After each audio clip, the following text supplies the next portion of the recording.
Assalamualaikum warahmatullahi wabarakatuh. Alhamdulillah, wassalatu wassalamu ala rasulillah. Segala puji dan puja kehadirat Allah subhanahu wa ta'ala. Juga salawat dan taslim kepada Nabi besar Muhammad sallallahu alaihi wa ala alihi wa sahbihi wasallam. Baik, kita akan lanjutkan bedah buku kita 31 tuntunan hidup berkah dan panjang umur ala Nabi sallallahu alaihi wasallam, ditulis oleh Amir bin Muhammad al-Mudari. Dan kita akan masuk ke poin 11. Betul Bu ya? Tentang sholat duha ya. Judulnya peliharalah sholat duha. Yang sebelumnya kita sempat membahas tentang sholat isya dan subuh secara berjamaah. Seperti biasa saya bacakan dulu isi temanya, baru kita lebih dalam menambah syarah dan penjelasan. Mungkin di saat mendengarkan sholat duha, karena dia sangat familiar sekali. Artinya hampir semua umat Islam pernah dengar sholat duha itu. Mungkin juga ada sebagian kita yang sudah mengamalkan ya. Tetapi permasalahannya biasanya sesuatu yang sangat familiar didengar itu jarang orang menjaganya.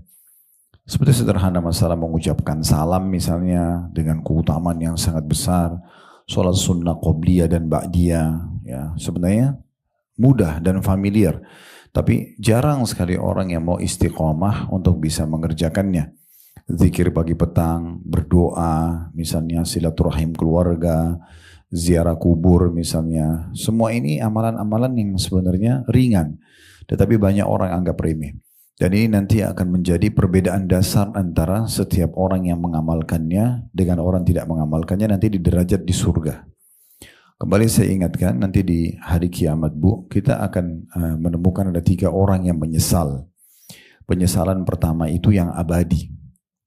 Itu orang kafir, orang musyrik, sama orang munafik. Karena mereka akan masuk ke dalam neraka secara abadi.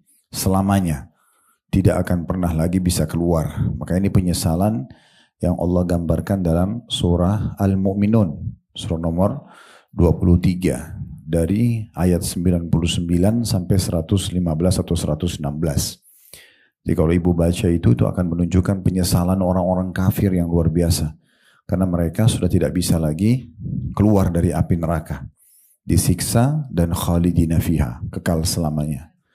Kemudian yang kedua, penyesalan usatul mu'minin.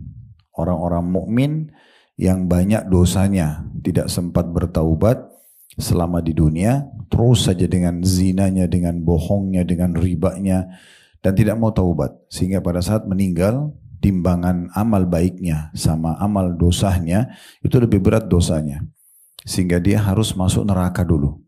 Walaupun misalnya jadwalnya sehari saja waktu akhirat, maka Allah sudah menekankan dalam Al-Quran, yauma 'inda rabbika ka'alfi sanatin mimma ta'udun. Satu hari di sisi Tuhan Muhammad nanti di akhirat sama dengan 1000 tahun waktu kalian di dunia. Kita bisa bayangkan kalau 1000 tahun disiksa non-stop 24 jam. Maka ini penyesalan juga yang luar biasa. Walaupun nanti setelah bersih dosanya akan dimasukkan ke dalam surga ya. Tapi tetap menyesal. Oleh karena itu sebelum datang penyesalan ini kita harusnya segera bertaubat. Meninggalkan semua dosa-dosa kita dan berhenti. Kalaupun pernah terjadi di masa lalu kita, maka kita jadikan itu sebagai sebuah ibrah, pelajaran. Makanya kata Nabi SAW dalam hadis yang sahih, sungguh aku beristighfar dan bertobat kepada Allah sehari 70 sampai 100 kali. Kalau Nabi saja selalu istighfar dan tobat sehari 70 sampai 100 kali, bagaimana dengan kita? Harus lebih pantas kita beristighfar dan tobat. Karena nanti akan ada penyesalan. Kalau sampai misalnya, maaf ini contoh saja, ibadah ibu 999 misalnya angkanya. Sementara dosa ibu 1001. Bedanya cuma 2. Tetap masuk neraka dulu. Kan gitu. Itu berarti penyesalan. Kan harus disiksa dulu baru masuk ke surganya. Kemudian yang ketiga, ini penyesalan yang kita khawatirkan juga. Ya.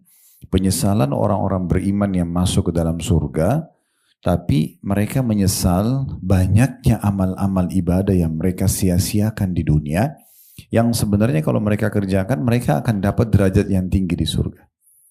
Nah ini poin yang tidak kalah penting. Karena memang, misal ibu selalu mengatakan, sudahlah kan sholat duha, itu kan cuma sunnah. Sholat qabliyah duhur, tadi misalnya sholat duhur, sudahlah itu kan cuma sunnah, yang penting saya sudah kerjakan yang wajibnya. ba'diyah duhur misalnya, atau sholat tahajud, atau sholat witir, atau tahiyat masjid, atau sholat wudhu, atau zikir pagi petang misalnya ya. Contoh, ibu menganggap tuh baca Quran, sudahlah itu kan sunnah. Memang ibu nggak salah dengan niat dan maksud seperti itu. Tapi permasalahannya ibu nanti akan menyesal di surga. Karena kalau ibu kerjakan duha itu, atau sholat malam itu, atau sholat wudhu dan taubat itu, maka akan lebih tinggi fasilitasnya. Jadi kalau kita ibaratkan komplek perumahan itu ada klaster-klaster, ada klaster yang lebih bagus. Tapi ibu, misalnya klaster A, itu orang yang kerjakan semua yang wajib dan semua yang sunnah. Misalnya ada klaster B, hanya orang yang kerjakan wajib dan sedikit amal sunnah. Klaster C-nya orang yang hanya kerjakan yang wajib sunnahnya tidak misalnya. Maka fasilitas klaster A lebih bagus. Dan itu ditentukan dari keinginan kita untuk mengerjakan ibadah tersebut. Terlebih lagi dalam mengerjakan ibadah-ibadah ini ringan sekali. Kayak 2 rakaat sholat duha itu cuma 4-5 menit. Itu sudah sangat lama gitu ya. Sebentar sekali. Di kantor, di rumah teman, di rumah kita, di restoran seperti ini. Bisa kita sholat. Juga ibu kalau sholat di sebuah tempat, itu tempat-tempat itu akan jadi saksi hari kiamat, Bu. Saya punya seorang dosen dulu, Dr. Tariq di kota Madinah. Saya tidak bisa lupa sikap beliau itu. Pernah beliau mendatangi kami untuk ngisi daurah di kota Makassar. Kalau tidak salah itu di tahun 2000, tahun 2000-an. Belum, maaf, tahun 90-an lah. Waktu itu, tahun 93 tepatnya seingat saya, 92-93. Waktu itu kami masih SMA di kota Madinah. Kemudian beliau sempat datang untuk ngisi daurah. Lalu mampir ke rumah kakek kami di kota Makassar. Saya kebetulan ada di situ. Kemudian Pak Awal tiba, setelah kami sambut di ruang tamu, dia mengatakan, Khalid tolong kasih saya tempat untuk sholat. Ini di rumah nenek saya. Saya pikir mungkin beliau mau sholat duha, mau sholat wajib. Tapi sholat wajib belum masuk waktunya itu. Terus saya siapkan. Habis selesai sholat saya tanya, Syekh Anda sholat apa? Dia bilang saya sholat sunnah. Niat, nafilah namanya. Ibu kalau misalnya lagi duduk, lagi santai, terus kemudian ibu masih ada wudu, ibu ingin dekatkan diri kepada Allah dengan sholat sunnah. Ada sholat namanya nafilah, Bu. Bukan duha, bukan sholat tahajud, bukan sholat wudu, bukan. Namanya sholat nafilah, tatawu, tambahan saja. Ibu mau dekatkan diri kepada Allah gitu ya. Itu bisa dikerjakan. Namanya sholat nafilah. Atau sholat tatawu tepatnya. Maka dia sholat. Dia bilang saya cuma sholat. Tujuan saya adalah saya tidak tahu saya akan kembali ke rumah ini lagi atau tidak. Paling tidak tempat-tempat di rumah ini bisa jadi saksi buat saya hari kiamat. Dan memang betul Bu, setelah beliau pergi, kemudian nenek kami meninggal, lalu rumah itu dijual dibagi warisan. Lalu dibeli oleh orang lain. Dan rumah itu dibongkar semua. Kayu-kayunya segala macam bangunan dibongkar. Maka sudah lepas, sudah nggak bisa lagi datang untuk menjadikan tempat itu sebagai saksi pada hari kiamat. Ini salah satu sentuhan secara keimanan bagaimana orang harus peka. Nah, kalau misalnya si A sama si B, si A ini sholat duha selama 10 tahun misalnya. Setiap hari 2 rakaat aja. Tapi 10 tahun dia sholat. Si B 10 tahun itu nggak pernah sholat duha. Karena tadi ya sudahlah gampang, kan sunnah. Kira-kira menurut ibu secara rasional, kita belum masuk surga, tapi secara rasional, apakah sama tingkatannya si A sama si B? Nggak mungkin. Mungkin sekarang kalau kita bilang, teman saya kan sholat 2 rakaat ringan. Baik, jangan hitung itunya, hitung akumulasinya. Karena setiap hari dikerjakan kan gitu. Sama dengan orang sholat tahajud sudah setahun berjalan, 2 tahun berjalan, 10 tahun. Dengan orang tidak pernah sholat tahajud misalnya, pasti akan beda. Dan masalahnya dalam masalah ibadah, Bu, kita nggak bisa perbaikin. Nggak bisa kita perbaikin. Misal tadi, kita kan mau bahas sholat duha nih. Sebentar lagi saya akan sebutkan belasan hadis tentang keutamaan sholat duha. Misalnya ibu dengar, oh ternyata besar sekali keutamanya, saya mau sholat duha. Tapi ibu nggak bisa lagi hari ini untuk sholat duha, karena sudah masuk waktu duhur. Tidak bisa kita perbaikin. Sekali luput kesempatan ibadah itu, maka luput selamanya. Tidak bisa kita perbaikin, kecuali waktunya masih ada. Misal kita pengajian jam 10 pagi, ibu dengar, oh keutamaan sholat duha, udah terus ibu pamit, terus ibu sholat misalnya, itu masih bisa. Tapi sekarang sudah keluar waktunya, udah nggak bisa. Dan itu sampai hari kiamat akan dicatat bukunya si fulana ini kosong dari sholat duha. Dia nggak dosa, tapi nggak bisa diperbaikin. Akan beda pahalanya dengan orang yang kerjakan sholat duha. Saya mengingatkan kembali riwayat. Ini pernah saya sampaikan, tapi saya ingatkan kembali. Ada 3 orang di masa Nabi Muhammad SAW masuk Islam. Orang non-muslim masuk Islam. Dan ketiga-tiganya ditampung di rumahnya Talha bin Ubaidillah. Tiga-tiganya belajar agama segala macam. Terjadilah prosesi, ya, panggilan jihad pada saat itu. Kata Talha, orang yang pertama dari 3 orang ini pergi berperang, terbunuh mati syahid. Berjalan waktu, beberapa hari saja setelah itu ada panggilan jihad lagi, orang yang kedua pergi perang juga. Terbunuh lagi mati syahid. Berjalan waktu, orang yang ketiga dengan hikmah Allah ajalnya datang meninggal, tapi di rumahnya Talha, mati biasa saja. Cuma selisih berapa hari gitu ya, meninggal, semua 3-tiganya meninggal. Tapi Talha bin Ubaidillah mimpi di malam harinya, 3 orang ini masuk surga, tapi yang paling tinggi derajatnya, orang yang terakhir mati. Bukan mati syahid. Yang pertama ada di bagian belakang, yang mati syahid yang kedua di depannya, dan orang yang mati di atas ranjang paling depan. Maka dia penasaran, dia bangun tidur lalu dia tanya kepada Nabi SAW, ya Rasulullah, itu 3 orang yang masuk Islam yang lalu tinggal di rumah saya. Yang satu mati syahid, yang 2 mati syahid, yang ketiga mati di atas ranjang. Tapi saya kok mimpi justru yang terakhir mati di atas ranjang itu lebih tinggi derajatnya. Kok bisa? Pandangan kita selama ini kan orang mati syahid lebih tinggi derajatnya. Kata Nabi SAW, wahai Talha, kenapa kau heran? Sementara yang mati di atas ranjang sempat sholat beberapa hari lebih banyak daripada 2 temannya yang mati syahid. Sempat zikir, sempat baca Quran. Itu aja. Selisih 1 hari saja, itu udah kita bisa mengalahkan derajat orang-orang yang lebih dulu meninggal. Walaupun mereka mati syahid. Oleh karena itu jangan disia-siakan gitu ya. Jadi jangan anggap remeh, oh bahasanya tentang sholat duha kok ringan banget. Bukan masalah ringannya. Ibu kerjakan nggak? Kan itu jadi masalah. Seperti keutamaan yang kita bacakan, mungkin hadis ini sudah sering kita dengar, tapi saya akan tambahkan belasan hadis. Nanti insya Allah kita akan bacakan dari kitab Sahih At-Targhib Tarhib milik Al-Mundhiri rahimahullah, dan ditelusuri kembali hadisnya oleh Al-Albani rahimahullah. Saya bacakan dulu Bu ya, di halaman 44 ini, poin ke-11 dari 31. Ya, tuntunan hidup berkah dan panjang umur ala Nabi SAW adalah peliharalah sholat duha. Ya, makna pelihara kita tahu, rutin. Bukan hari ini sholat, besok tidak. Selalu jadikan jadwal. Karena kalau ibu sudah, awal ibu lakukan berat. Tapi kalau sudah 2 kali, 3 kali, 10 kali, 20 kali, nanti jadi ringan, jadi kebiasaan. Seperti ibu sekarang pakai jilbab, awal mungkin berat. Tapi kalau sudah 2 kali, 3 kali, 1 tahun, 2 tahun, jadi nggak enak malah kalau dibuka gitu kan. Nah mirip itu. Puasa Senin Kamis, kalau awal berat dilakukan, tapi kalau sudah biasa nanti jadi nggak enak malah kalau nggak puasa. Nah seperti itu seterusnya. Kata penulis ini, Anda dapat memperpanjang usia dan menambah kebaikan Anda lewat sholat duha atau sholat awwabin. Awwabin itu mirip atau satu makna dengan tawwabin, ya, orang-orang yang suka bertaubat. Itu dikenal orang yang sholat duha adalah sholatnya orang-orang yang suka bertaubat.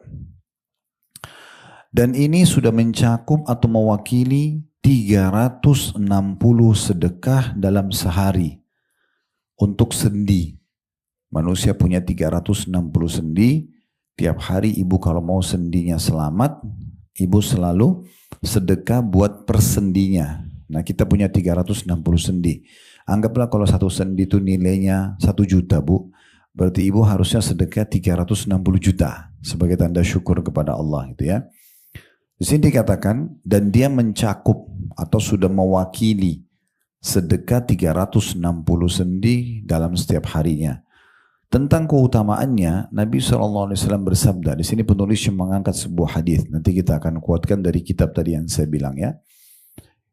Bunyi hadisnya adalah kata Nabi SAW, yusbihu ala kulli sulama ay mafsalin min ahadikum sadaqa fa kullu tasbihatin sadaqa wa kullu tahmidatin sadaqa wa kullu tahlilatin sadaqa wa kullu takbiratin sadaqa wa amrun bil ma'rufi sadaqa wa nahyun 'anil munkari sadaqa wa yujzi'u min dhalika rak'atani yarka'huma min ad-duha.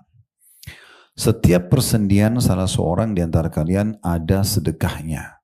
Harus disedekahkan supaya sedihnya terjaga ya sebagai tanda syukur kepada Allah. Dan untuk mendapatkan sedekah-sedekah itu, ibu mengucapkan setiap tasbih, bilang aja subhanallah, dihitung satu sedekah buat satu sendi itu. Kemudian setiap tahmid alhamdulillah dihitung juga satu sedekah. Setiap tahlil ucapkan la ilaha illallah dihitung juga satu sedekah. Setiap takbir Allahu Akbar dihitung juga satu sedekah. Amar ma'ruf menyeru pada kebaikan. Ibu ajar orang sholat, puasa itu namanya amar ma'ruf. Ibu ajar orang tutup aurat misalnya itu sedekah. Nahi mungkar adalah sedekah. Melarang orang dari perbuatan dosa. Ada temannya ibu lagi gosipin orang, ibu larang. Nah itu pahala. Nah ibu berhentikan dia dari dosanya ya. Ibu ingatkan agar dia takut kepada Allah, mematuhi Rasulullah SAW. Bagaimana Allah menyebutkan dalam Al-Quran, menggunjing atau menceritakan aib orang itu sama dengan memakan daging saudaranya misalnya, atau bangkai saudaranya. Dan itu juga termasuk kategori dosa besar misalnya. Itu juga termasuk melarang orang dari kemungkaran sedekah.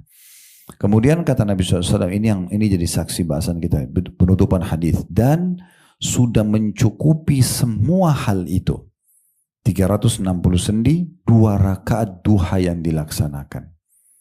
Jadi kalau ibu sholat 2 rakaat duha, di awal terbit matahari sampai menjelang duhur, itu sudah cukup langsung menutupi sedekah 360 sendi. Kita bisa bayangkan bagaimana dahsyatnya kedudukan sholat duha. Ya. Kalau tasbih, subhanallah itu besar sekali keutamaannya. Itu cuma dihitung 1 kali tasbih, 1 kali sedekah.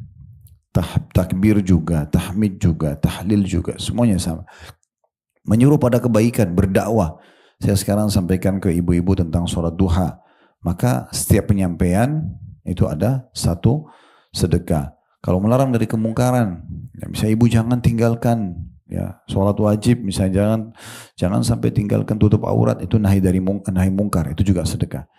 Jadi satu-satu ini semua 1 sedekah, tetapi 2 rakaat sholat duha yang kurang dari 5 menit itu dihitung sudah mencakup 360 sendih disedekahkan. Kata penulis itu ada putnot nomor di bawah, nomor 21 ya. Itu ditulis adalah hadis riwayat Muslim dari Abi Dzar radhiyallahu anhu. Kata penulis, saudaraku, biasakanlah diri Anda ketika hendak meninggalkan rumah setiap hari untuk berwudu dan melaksanakan sholat duha 2 atau 4 rakaat. Ada penekanan penulis di sini 2 atau 4 rakaat. Nanti akan kita jelaskan jumlah rakaatnya, Bu ya. Kalau jumlah rakaat itu minimal 2, maksimalnya tidak ada. Pendapat yang paling kuat ulama tidak ada batas maksimal sholat duha. Ibu mau 4, ibu mau 6, ibu mau 8, ibu mau 10, 12, bebas saja. Ya. Tapi dalam riwayat-riwayat yang sahih disebutkan Nabi menyebutkan tentang 2 rakaat sholat duha di hadis ini. Ada juga hadis nanti yang kita akan bacakan sebentar lagi. Kalau orang sholat duha 4 rakaat, Allah jamin akan memenuhi kebutuhan-kebutuhannya di hari itu. Itu kalau 4 rakaat. Kalau 8 rakaat pernah Nabi SAW mengerjakan duha 8 rakaat di atas unta beliau. Pada saat beliau lagi safar, perjalanan menuju pulang ke Madinah, itu beliau sholat di atas untanya. Kalau kita sekarang di atas mobil. Misal ibu buru-buru nih keluar rumah, ibu mau ke taklim, ibu mau ketemu teman segala macam, mau ke rumah sakit, mau ke pasar, ibu nggak sempat sholat duha di rumah. Sholat duduk aja di mobil. Tidak masalah, gitu kan. Yang penting dalam kondisi wudu. Jangan tinggalkan, gitu kan? Tidak perlu harus cari tempat. Ya, yang penting ibu jangan lupa kakinya harus ditutup, pakai kaos kaki ya, karena itu aurat. Kalau muka sama telapak tangan itu tidak apa-apa terbuka. Jadi ibu sholat 2 rakaat saja sambil duduk. Ya, sholatnya seperti biasa lagi duduk, cuma ruku sedikit tunduk. Kalau sujudnya lebih tunduk lagi, selebihnya sama. Ya, cuma kita tidak berdiri aja. Sholat 2 rakaat. Karena Nabi SAW pernah sholat 8 rakaat dalam kondisi di atas unta beliau. Dan kita kalau di kendaraan tidak apa-apa nggak menghadap kiblat, tidak masalah. Karena dikatakan oleh kata bahwasanya Nabi SAW sholat 8 rakaat duha dan kemanapun untanya berjalan itu beliau tetap sholat. Seperti ibu sholat di kereta, sholat di bus, sholat di pesawat, sama. Kita nggak mungkin menghadap kiblat gitu ya. Nah seperti itulah kondisinya. Tentu ini lebih diprioritaskan oleh ulama dalam sholat sunnah. Kalau sholat wajib dilihat kondisi dan keadaannya. Kalau ibu betul-betul tidak memungkinkan untuk sholat berdiri, ibu sholat duduk. Kalau ibu belum memungkinkan menghadap kiblat, ya sudah ibu sholat apa keadaannya. Seperti kita kalau berangkat umroh 9 jam naik pesawat. Kalau Saudi Airline itu masih ada musola disiapin di belakang. Kita masih bisa sholat berdiri. Tapi kalau Garuda, Imarat nggak ada. Dan saya berapa kali izin sama petugas di pesawat pramugara atau pramugaranya. Saya pamit ada tempat yang cukup besar. Dan saya bilang, saya mau sholat sini. Dia bilang nggak bisa. Peraturannya nanti kalau dibuka semua orang ikut sholat itu. Walaupun sebenarnya harusnya mereka izinkan ya. Saya tertarik melihat cuplikan, saya nggak tahu apakah itu pesawat Pakistan Air atau India. Mungkin Pakistan karena lebih ke Islam ya.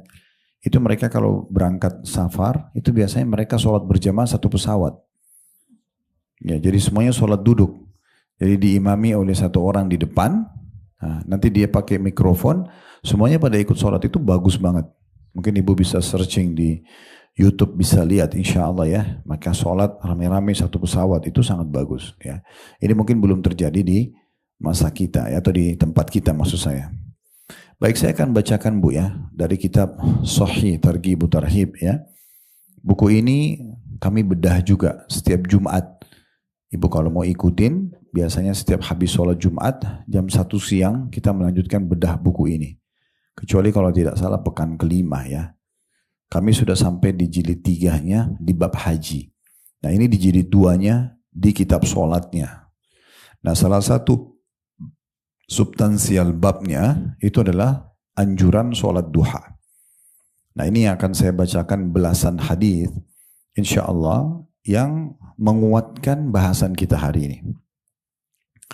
Yang pertama Bu, hadis yang diriwayatkan oleh Abu Hurairah atau disampaikan oleh Abu Hurairah radhiyallahu anhu, dan hadis ini sanadnya sahih, diriwayatkan oleh Bukhari, Muslim, Abu Dawud, Tirmidzi dan juga An-Nasai. Abu Hurairah berkata, sahabat Nabi ini bernama Abdurrahman bin Sakhr radhiyallahu anhu, ini sahabat yang paling banyak meriwayatkan hadis dari kalangan laki-laki. Beliau bilang, "Awsani khalili sallallahu alaihi wasallam bi thalathin." Kekasihku Rasulullah sallallahu alaihi wasallam mewasiatkan kepadaku 3 hal. Jadi dia menyampaikan bagaimana Nabi SAW titip pesan, "Hai Abu Hurairah, jangan tinggalkan 3 hal ini ya." Dia sampaikan kepada kita apa pesannya. Beliau mengatakan pesan pertama, "Siyami thalathati ayyam min kulli syahr." Agar aku berpuasa 3 hari setiap bulannya. Ini biasa dikenal dengan puasa Ayyamul Bid. Ya, 13, 14, 15 dari bulan Hijriah. Ini yang paling afdal. Kalau ibu tidak bisa, ibu bisa pilih tanggal berapa saja. Dan lebih baik berurut. Misalnya 1, 2, 3, 7, 8, 9, 20, 21, 22 misalnya ya. Tapi kalau ibu mau lebih afdal itu di pertengahan bulan. Kayak sekarang ini lagi pertengahan, lagi bulan purnama biasanya cirinya ya. Nah, kalau ibu tidak bisa, ibu bisa cari hari-hari lain. Pendapat Syekh Utsaimin rahimahullah salah satu ulama, kalau orang misalnya hanya bisa dalam 3 hari itu, dia 2 hari puasa berturut. 1 harinya nggak bisa karena ada halangan. Kayak diundang orang atau apa gitu ya. Dia boleh 1 hari itu dipuasa di hari yang lain. Yang penting totalnya 3 hari setiap bulannya. Ya. Nah ini punya keutamaan sendiri tentunya. Kata Nabi SAW, puasa 3 hari setiap bulan, itu pahalanya sama dengan puasa setahun. Jadi kalau ibu misalnya puasa, bulan ini 3 hari, bulan depan 3 hari. Terus begitu ya, selama 12 bulan, Ramadan kan sudah kena itu. Karena Ramadan mau tidak mau kita puasa, karena 1 bulan puasa ya. Maka setiap bulannya kita puasa 3 hari. Setiap ibadah di dalam Islam itu dilipat gandakan 10 kali lipat Bu. Ya, karena Allah mengatakan menjabil hasanati falahu asyru amthaliha. Siapa yang berbuat 1 kebaikan akan dilipat gandakan 10 kali pahala. Jadi kalau ibu puasa 3 hari setiap bulan, pahalanya sama dengan 30 hari. Karena 1 harinya seperti 10 hari. Jadi kalau dihitung 1 tahun, ibu puasa 3 hari, 3 hari, 3 hari, 3 hari, berarti sama dengan puasa setahun. Secara otomatis Ya, begitu cara hitungannya. Tapi ini bukan bahasan kita tentunya. Ini karena disinggung di sini ya. Wasiat yang kedua, warak'atai duha. Ini wasiat Nabi yang kedua kepada Abu Hurairah agar aku tidak pernah meninggalkan 2 rakaat duha. Nah ini ulama mengatakan jumlah minimalnya 2 rakaat. Kemudian yang ketiga, wa an utira qabla an arqud, dan aku tidak tidur kecuali aku sudah witir. Nah witir ini minimal 1 rakaat. Kalau ibu khawatir tidak terbangun tengah malam, sholat aja sebelum tidur. Atau selepas ibu sholat ba'diyah isya, langsung aja witir. Minimal 1 bisa sampai 3 rakaat. Tapi kalau ibu sudah witir sebelum tidur, kemudian ibu terbangun nanti tengah malam mau sholat tahajud, tinggal tahajud tapi tidak ada witir lagi. Sebagaimana sabda Nabi SAW, la witraini fi layla. Tidak ada 2 witir dalam 1 malam. Kalau sudah witir awal, ya nanti tinggal tahajud, tidak ada witir lagi. Tapi saksi bahasan kita dalam hadis ini adalah 2 rakaat sholat duha yang Abu Hurairah tidak pernah tinggalkan. Ya. Di dalam lafadz Ibnu Khuzaimah, ini perawi hadis yang lain, Abu Hurairah berkata, "Ausani Khalili sallallahu alaihi wasallam bi 3 lastu bitarikihinna." Lastu bitarikihinna. Kekasihku Rasulullah SAW mewasiatkan kepadaku 3 hal yang tidak pernah aku tinggalkan. Semenjak aku dengar, gak pernah aku tinggalkan. Ini sikap seorang muslim, Bu ya. Ibu kalau dengar nasihat, sebuah hadis, sebuah ayat dari seorang ustadz, ibu sudah dengar, amalkan. Karena ilmu itu bukan hanya untuk dikenang, tapi dipelajari. Ya. Jadi ibu dipelajari dan dipraktikkan. Sayang sekali. Nah, sudah sekian tahun kita dengarkan tentang zikir, tapi kita masih jarang zikir. Baca Quran, jarang masih belajar baca Quran. Ini tidak manfaat ilmunya. Ilmu itu pengajian seperti itu tujuannya didengar lalu diamalkan. Dan saya sudah kasih kata kuncinya, ibu kalau mau mengamalkan, ibu harus paksakan. Harus dipaksa. Ibu paksa sholat duha, mulai sekarang programin sholat malam, sedekah, baca berapa ayat Al-Quran, harus paksa. Saya sudah kasih gambaran di taklim kita beberapa pertemuan yang lalu. Kita ini Bu sama syaitan seperti orang yang ada di garis start. Kalau ibu tidak mulai-mulai, maka rival kita, syaitan itu lawan kita, dia akan selalu jatuhkan kita. Udahlah, nggak usah, gampang, nanti aja. Jadi kita tergoda. Kapan syaitan itu akan lemah godaannya? Kalau ibu lari. Ibu mulai dulu. Kan gitu. Kalau ibu mulai berlari, ibu mulai sholat duha, ibu mulai baca Quran, ibu mulai hadir majelis ilmu, ibu mulai paksakan diri. Kayak ibu tadi datang ke sini, ibu paksakan. Mungkin segala macam godaan syaitan ada. Udahlah nanti aja, nanti bisa online, nanti pertemuan bulan depan. Kan itu. Tapi kalau ibu paksakan datang, syaitan gak bisa buat apa-apa. Karena ibu sudah jalan. Apalagi kalau ibu berlari kencang sekali, ibu kencang dalam ibadah, dari zikir ke doa, dari doa ke baca Quran dan seterusnya, dari majelis ilmu ke ilmu yang lain. Didengarin ceramah sekarang, nanti naik di mobil putar lagi ceramah. Itu kan seperti orang yang lari. Syaitan untuk menggoda kita, dia juga harus lari seperti kita. Baru bisa kalau dia di tempat garis start, dia nggak bisa digoda kita.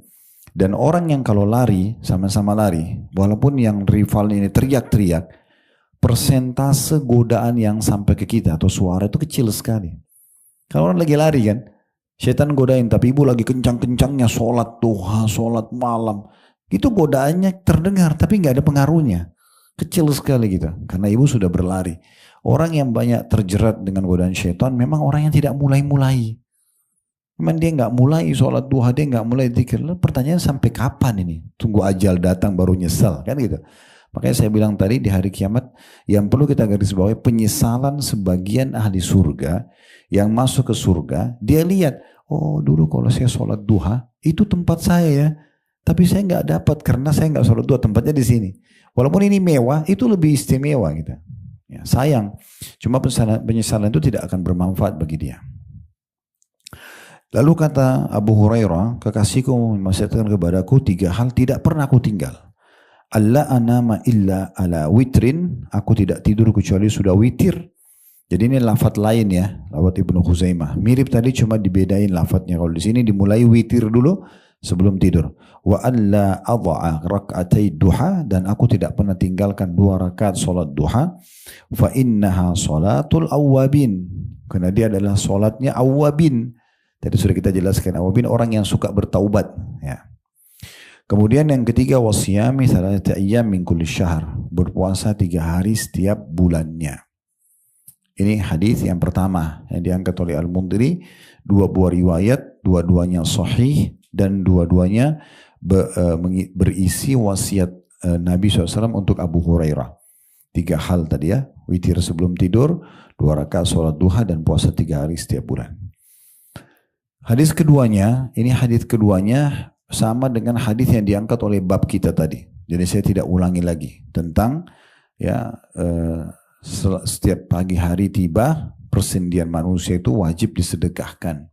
Lalu disebutkanlah kalau tasbih sedekah, tahmid sedekah, tahlil sedekah, takbir sedekah, menyuruh pada ma'ruf, kebaikan adalah sedekah, melarang dari munkar adalah sedekah, dan 2 rakaat sholat duha menutupi semua sedekah itu. Ini sudah kita jelaskan tadi, tapi di sini hadis keduanya. Ini sahih diriwayatkan Imam Muslim. Kemudian hadis yang mirip dengan itu disebutkan sini hadis yang ketiga dari hadis Buraidah radhiyallahu anhu. Beliau berkata, aku mendengarkan Rasulullah sallallahu alaihi wasallam berwasiat atau bersabda, fil insani sittuna wa thalathumiyati mafsilin. Di dalam diri manusia, tubuhnya ada 360 persendihan. Fa'alaihi ayyatasaddaqa an kulli mafsilin bisadaqah. Dan dia harus wajib bersedekah atas tiap-tiap persendihannya itu. Qalu wa man yutiku dzalika ya Rasulullah. Para sahabat mengatakan, ya Rasulullah, siapa yang mampu lakukan itu? Dia harus sedekah untuk 360 sendinya setiap harinya. Qala an-nukha'atu fil masjidi tadfinuha. Sesungguhnya sedekah termasuk adalah kalau kamu menimbun ludah di masjid, ya. Jadi di masa dulu Bu, masjid orang itu bukan keramik atau granit atau marmer kayak kita sekarang, masih tanah. Nah biasanya ada orang yang terbiasa meludah. Ini kan meludah, orang ngupil, korek-korek kuping, ini kan kebiasaan. Kalau kita tinggalkan kebiasaan itu tidak akan mungkin terjadi. Tapi karena kita biasakan, jadi kadang-kadang di depan orang pun kita tidak sadari. Nah kalau di masjid itu dosa Bu. Kecuali kita pakai tisu. Kalau buang sembarangan itu dosa besar. Ya, itu ada bahasa sendiri para ulama. Nabi SAW sangat marah. Pernah masuk ke dalam masjid, beliau temukan di dindingnya ada ludah orang gitu ya. Dia meludah sembarangan. Kata Nabi SAW, ini tidak bisa, ini dosa, sampai dia menimbunnya sendiri. Dia membersihkannya. Nah Nabi SAW sampaikan di sini. Waktu beliau mengatakan dalam tubuh manusia ada 360 sendi, setiap hari dia harus sedekah, lalu para sahabat mengatakan, ya Rasulullah, siapa yang mampu lakukan itu? 360 sendi tiap hari itu berat sekali. Nabi SAW mengatakan, menimbun ludah atau membersihkan di masjid, ya itu adalah sedekah. Di sini masuk pelajaran penting juga, berarti tidak boleh sengaja kita kotorin ya. Orang ngupil, buang-buang sembarangan gitu ya. Dan ibu perlu tahu hukumnya, kalau ibu sampai lagi flu ya, lagi ada dahak, itu boleh dikeluarkan Bu. Ibu lagi ada ingus boleh dikeluarkan. Nabi SAW sebutkan dalam hadis. Itu dikeluarkan kalau lagi sholat, memang dia lagi meler, kita nggak bisa tahan, maka usahakan ada tisu atau sapu tangan. Dalam kondisi sholat bisa kita keluarkan. Nabi SAW menganjurkan mengeluarkan di arah sebelah kiri. Balik sebelah kiri lalu dikeluarkan. Kata Nabi SAW, hindari bagian depan kalian karena ada Allah di hadapan kalian, dan hindari sebelah kanan kalian karena ada malaikat. Jadi di sebelah kiri dikeluarkan ya. Itu kalau memang dalam kondisi darurat sekali ya. Kemudian beliau mengatakan wasyai'u tunahihi 'anit tariq. Ya. Kemudian juga termasuk sedekah buat sendimu adalah engkau menjauhkan sesuatu yang berbahaya dari jalan. Ibu lihat ada duri, ada potongan kayu, ada batu. Itu dalam Islam dia dianjurkan untuk pindahin Bu. Nggak boleh ibu biarkan. Ibu kalau pakai driver, ibu suruh drivernya mampir sebentar, pindahin batu itu, berbahaya buat orang gitu ya. Itu memindahkan dari jalan yang berbahaya, pahalanya besar. Dalam sebuah hadis yang lain kata Nabi SAW, aku diperlihatkan salah satu umatku, dia menikmati fasilitasnya di surga karena dia pernah memindahkan sesuatu yang berbahaya dari jalan yang bisa membahayakan kaum muslimin. Jadi nggak boleh kita biarkan. Kalau yang kita lihat saja orang lain buang, kita dianjurkan untuk singkirkan, berarti lebih pantas kita tidak boleh sengaja membuang sembarangan, membuang sampah, membuang, apalagi sesuatu yang berbahaya ya. Nah itu lebih tidak boleh. Nah ini termasuk sedekah juga. Fa in lam taqdir farak'atad duha tujzi'u anka. Kalau kau tidak punya kesempatan untuk semua itu, ya tadi membersihkan kotoran dari masjid atau memindahkan sesuatu yang berbahaya di jalan, maka ketahuilah 2 rakaat sholat duha sudah menutupi itu. Maksudnya mirip tadi keutamaannya, sama memenuhi sedekah untuk 360 sendi. Hadis ini diriwayatkan oleh Imam Ahmad, Abu Dawud, Ibnu Huzaimah dan juga Ibnu Hibban. Hadis keempat, Bu. Abu Darda berkata radhiyallahu anhu. Kalau tadi Abu Hurairah, sekarang Abu Darda, sahabat Nabi yang lain.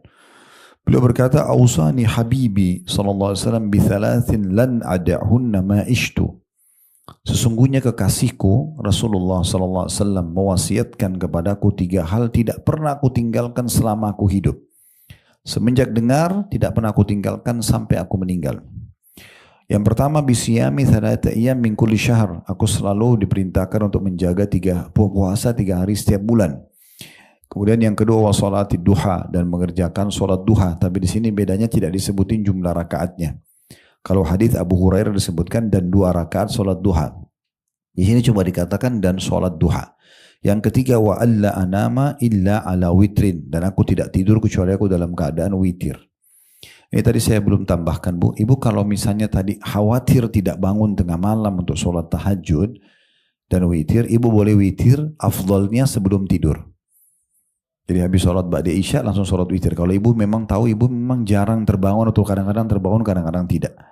Tapi kalau ibu tahu ibu bangun pasti sebelum subuh, lebih afdal ibu kerjakan di sebelum subuh. Makanya Nabi SAW pernah tanya kepada Abu Bakar dan tanya kepada Umar. Hai Abu Bakar, kapan kau witir? Kata Abu Bakar, sebelum tidur ya Rasulullah. Ditanya Umar, hai Umar, kapan kau witir? Kata Umar, sebelum subuh, ya di tengah malam. Maka Nabi SAW tunjuk Abu Bakar sambil mengatakan orang ini mengambil agamanya dengan kehati-hatian. Jadi Abu Bakar justru witirnya sebelum tidur. Nabi bilang orang ini ambil agamanya dengan kehati-hatian. Ditunjuk Umar, orang ini mengambil agamanya dengan ketegasan. Dia paksakan diri bangun di sepertiga malam. Baik, hadis kelima, Bu. Ini keutamaan yang luar biasa. Belum disebutkan atau belum mungkin ibu dengar sebelumnya ya. Karena keutamaan ini besar sekali tentang sholat duha. Hadis ini sanadnya hasan sahih. Dan hadis ini dari Abdullah bin Amr bin As radhiyallahu anhuma, beliau berkata, "Ba'atha Rasulullah sallallahu alaihi wasallam sariyatan faghanimu wa asra'ur raj'ah." Rasulullah SAW pernah mengirim 1 bala tentara dan mereka berhasil menang serta mendapatkan banyak sekali harta rampasan perang. Dari musuh didapatkan banyak harta rampasan perang. Lalu mereka segera pulang kembali ke Madinah. Fatahaddatsan nasu bikurbi magzahum. Lalu orang-orang mulai membicarakan tentang dekatnya tempat perang mereka. Maksudnya dari Madinah dekat sekali. Wa kathrati ganimatihim, dan banyaknya harta rampasan perang yang didapatkan.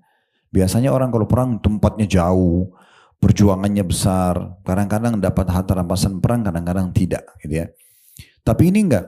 Keluar sedikit dari kota Madinah, lawan musuh menang, harta rampasannya banyak sekali. Jadi menjadi buah bibirnya orang di Madinah pada saat itu. Wa sur'ati raja'atihim, dan juga jadi buah bibir tentang cepatnya mereka pulang ya, ke Madinah. Jadi cepat sekali pergi, cepat pulang, cepat menang, banyak rampasan perangnya. Faqala Rasulullah sallallahu alaihi wasallam, maka Rasulullah SAW bersabda, "Ala adullukum ala aqraba minhu magzan?"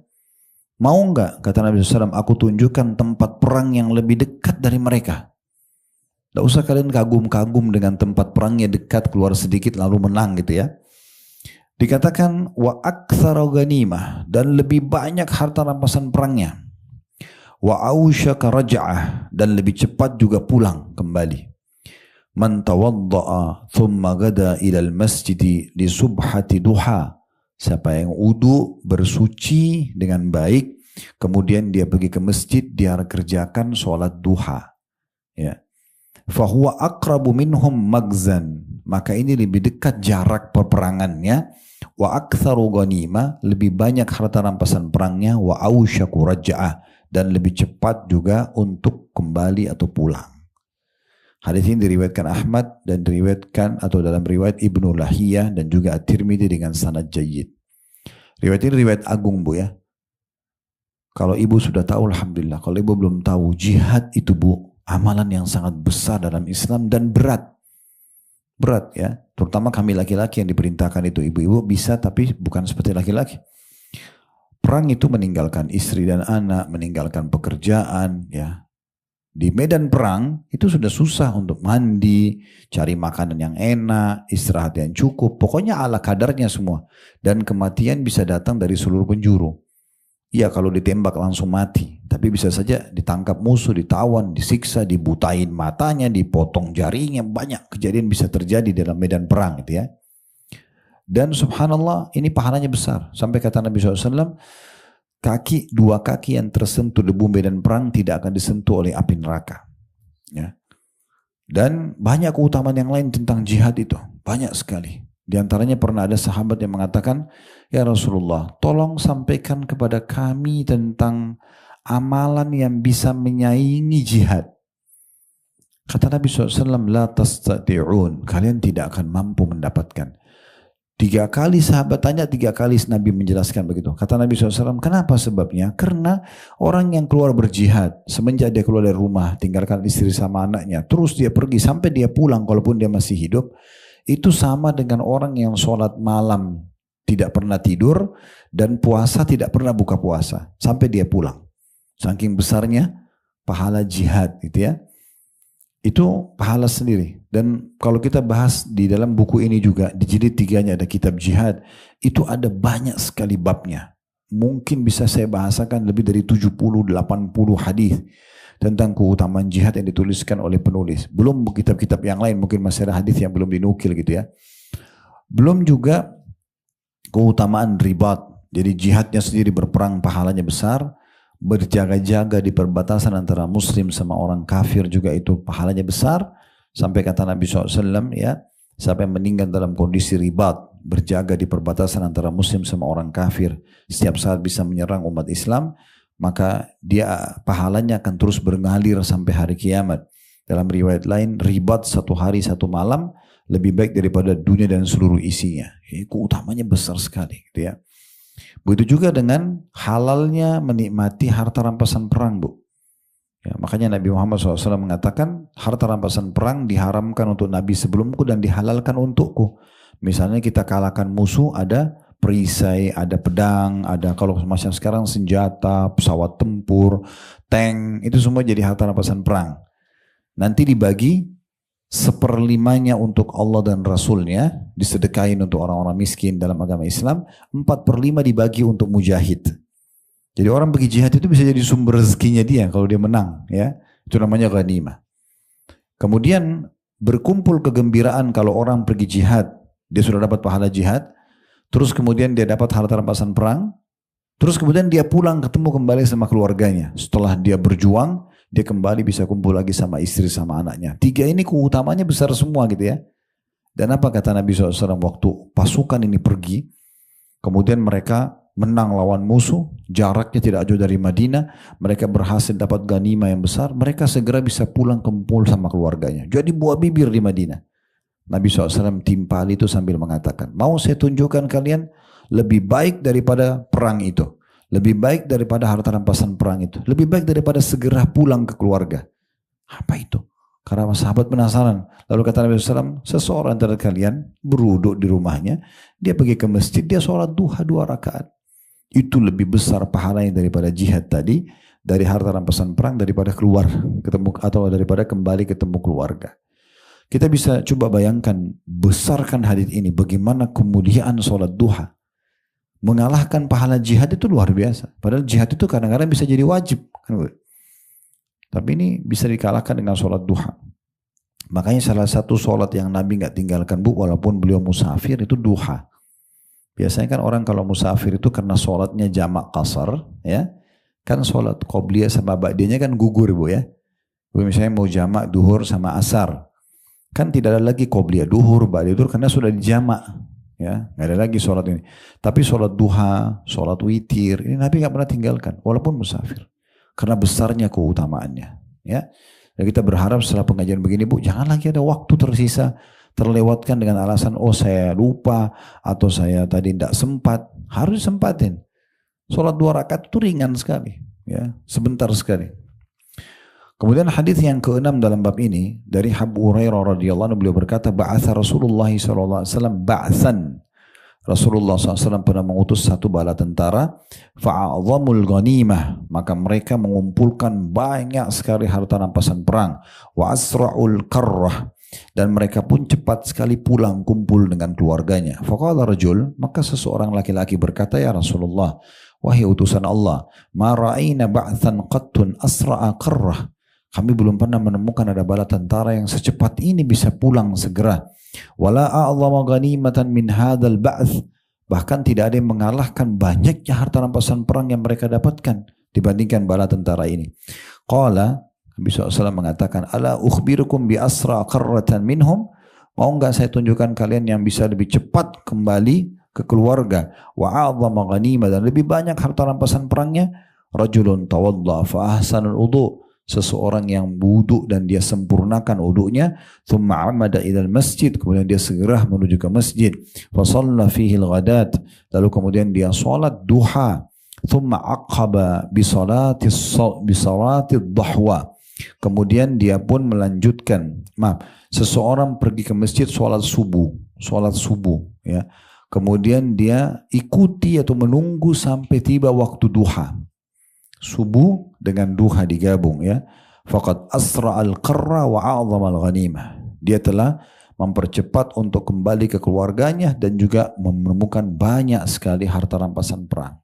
Harta rampasan perang. Diriwayatkan oleh Abu Ya'la dan perawi-perawinya semua ada dalam kitab As-Sahih. Al-Bazzar juga meriwayatkannya. Jadi memang amalan-amalan sunnah ini Bu, jangan dianggap remeh, ya. Ini penting sekali. Dalam sebuah riwayat yang lain, pernah Abu Hurairah radhiyallahu anhu, beliau melihat muslimin di masa beliau, ini Nabi sudah meninggal ya sallallahu alaihi wasallam, tapi di masa sahabat beliau masuk di pasar Madinah, tuh orang di Madinah masih sibuk belanja, pasar, jualan semua, dan mereka tuh sepertinya lalai dari zikir, dari baca Quran, dari sholat duha gitu ya. Lalu beliau datang ke pasar lalu teriak dengan suara keras mengatakan, kenapa saya melihat kalian masih sibuk transaksi di sini sementara warisannya Nabi sedang dibagi. Warisannya Nabi sedang dibagi. Karena mereka rata-rata pedagang, mereka berpikir warisan ini harta. Maka mereka bilang, di mana warisannya dibagi? Kata Abu Hurairah, di masjid Nabi. Lalu satu pasar itu Bu, buru-buru lari pergi menuju ke masjid. Abu Hurairah mengatakan, pergilah, saya akan tunggu barang dagangan kalian di pasar ini. Abu Hurairah berada di situ. Mereka pergi semuanya sampai sekian lama, terus mereka kembali lagi. Lalu mereka semua bilang, wahai Abu Hurairah, kami sudah datang ke masjid Nabi. Kami enggak lihat ada bagi-bagi warisan Nabi. Tidak ada bagian pedang, tidak ada baju, enggak ada apalah mangkuk Nabi, bejana, enggak ada pembagian warisan gitu kan. Kata Abu Hurairah, apa yang kalian lihat?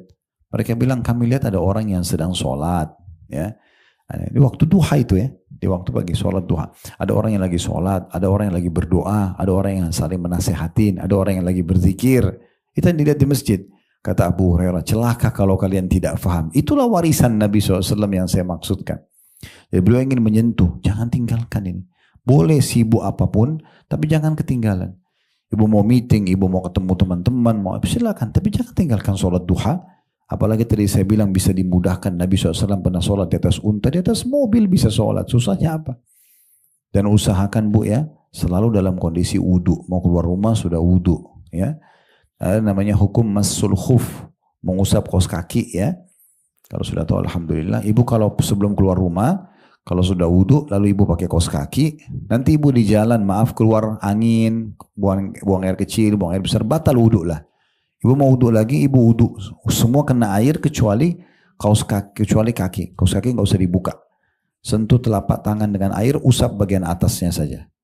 Bagian atas telapak kaki kanan, bagian atas telapak kaki yang kiri. Di kaos kakinya. Itu namanya masul khuf. Itu dalam Islam ada hukumnya. Mukim bisa sehari semalam, orang yang tidak musafir ya. Musafir 3 hari 3 malam. Tapi syaratnya ibu pada saat sebelum pakai kaos kaki, dalam kondisi sudah suci. Ya, kalau ibu belum wudu nggak bisa. Ya. Ini kalau sudah wudhu bisa, tidak perlu buka kaos kaki, tinggal diusap saja. Hadis selanjutnya Bu, saya lewatin hadis nomor 7 di bab ini karena ini cuma penyebutan riwayat. Hadis nomor 8-nya dengan sanad sahih dari Uqbah bin Amir al-Juhani radhiyallahu anhu bahwa Rasulullah sallallahu alaihi wasallam bersabda, Inna Allah azza wa jalla yaqul ya ibna Adam ikfini awwalan nahari bi arba'i raka'atin akfika bihinna akhira yaumik. Sesungguhnya Allah azza wa jalla berfirman, wahai anak Adam, cukupkanlah aku di awal siang dengan 4 rakaat. Nah, tadi kan berapa kali kita sebutin 2 rakaat semua ya. Ini hadis tentang 4 rakaat sholat duha. Kata Allah, wahai anak Adam, cukupkan aku di awal siang, di waktu duha 4 rakaat. Niscaya aku akan mencukupkan di akhir harimu. Hadis diriwayatkan oleh Ahmad dan juga Abu Ya'la dan semua perawi-perawinya sahih atau thiqah dan ada dalam kitab As-Sahih. Ulama menjelaskan apa yang dimaksud dengan aku akan mencukupi kalian di hari itu.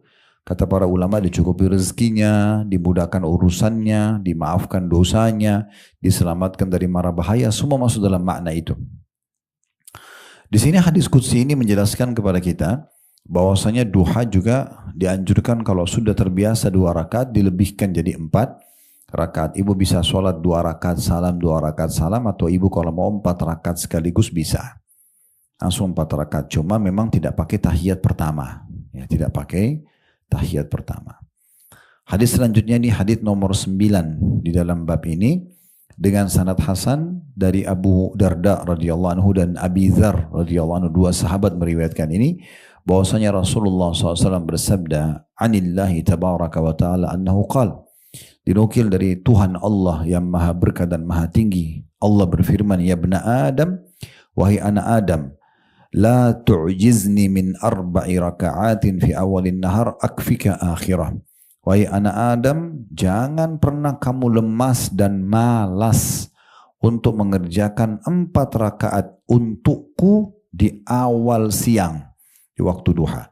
Karena dengan itu, aku akan mencukupi seluruh harimu.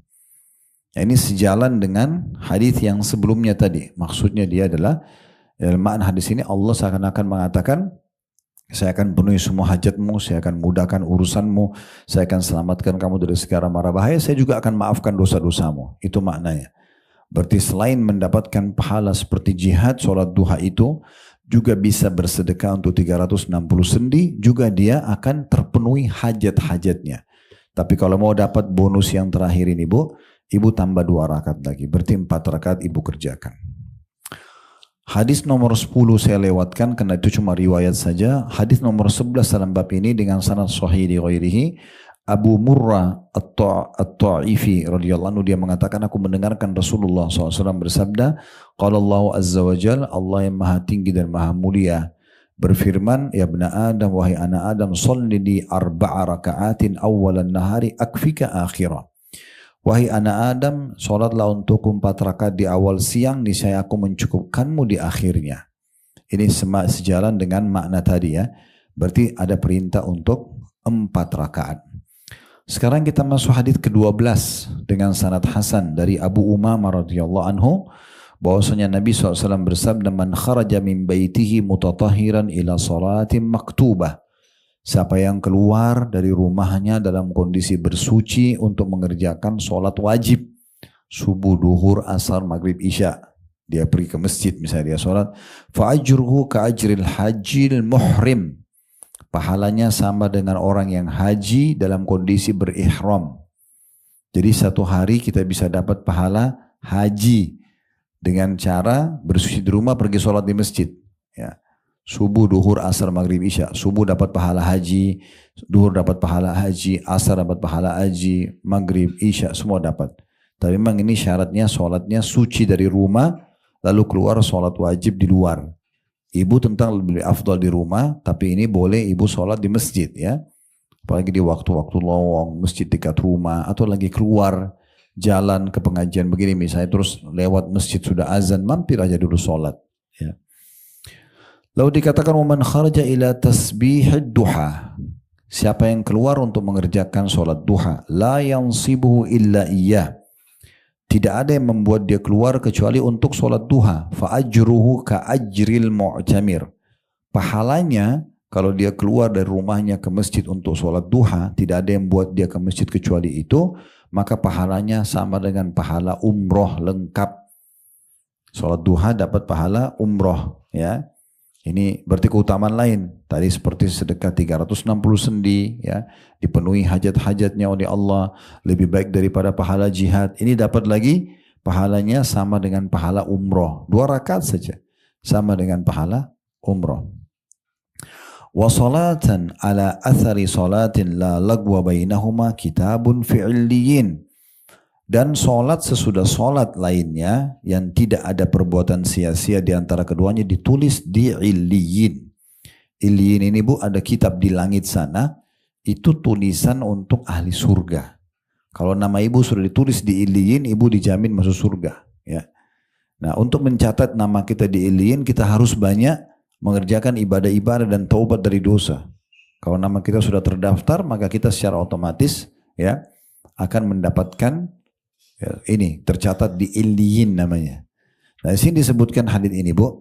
Siapa yang mengerjakan sholat, menunggu sholat dengan sholat setelahnya. Misalnya sholat maghrib isya. Ibu habis sholat maghrib, ibu lagi nggak ada kegiatan. Udahlah, saya tetap aja di mukena sama sejadah saya. Ibu zikir, ibu baca Quran, ibu dengarin ceramah. Tidak ada hal sia-sia ya. Bukan malah gosip sama orang, bukan malah ini dan itu, bukan tonton-tonton yang haram misalnya. Sampai isya. Nah, kalau nunggu antara sholat dengan sholat setelahnya, saya pilih maghrib isya karena ini waktu yang paling pendek. Kalau ibu tunggu dari maghrib ke isya, tidak ada hal sia-sia. Berisikan menunggunya zikir, baca Quran, dengarin ceramah misalnya, maka dicatat dalam kitab Illiyin. Hadis terakhir Bu, hadis nomor 13 dalam buku ini, dari hadis Abu Hurairah radhiyallahu anhu bahwasanya Nabi SAW bersabda, la yuhafidh ala salati duha illa awwab, qala wa hiya salatul awwabin. Tidak akan ada orang yang suka dan rutin menjaga sholat duha kecuali dasarnya dia adalah awwab. Awwab itu orang yang suka bertaubat. Ya, lalu Nabi mengatakan, ya, dan dia adalah sholatnya awwabin. Sholatnya orang-orang yang suka taubat. Hadis ini diriwayatkan oleh Tabarani dan juga Ibnu Khuzaimah. Ini kurang lebih ada 13 urutan hadis ya dalam buku ini, walaupun ada tadi kalau tidak salah 2 yang cuma berisikan sanad saja Bu ya.